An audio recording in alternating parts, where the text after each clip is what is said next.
Nuno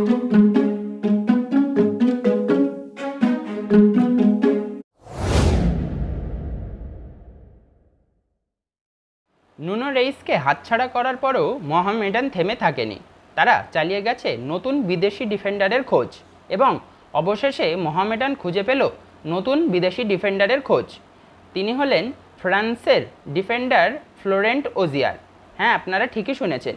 এই প্লেয়ারটির position হলো centre back এবং এই প্লেয়ারটি সেন্টার ব্যাকের পাশাপাশি খেলে থাকেন রাইট ব্যাক পজিশনেও। এবং এই প্লেয়ারটির এরিয়াল দক্ষতা খুবই ভালো, অর্থাৎ বলা যেতেই পারে যে এই প্লেয়ারটি হেডিং ক্লিয়ারেন্স এবং অপোনেন্টের যে সকল ধারালো ক্রস সেইগুলিকে রুখতে খুবই সক্ষম এই প্লেয়ারটি। এবং যখন তাদের সতীর্থ কর্নার পান তখন এই প্লেয়ারটি অপোনেন্টের বক্সে গিয়ে হেড দিতে এবং হেড দিয়ে গোল করতে খুবই সক্ষম। সুতরাং বলা যেতেই পারে যে মোহামেডান একটি দারুণ বিদেশি ডিফেন্ডারকে সই করিয়ে ফেলেছে।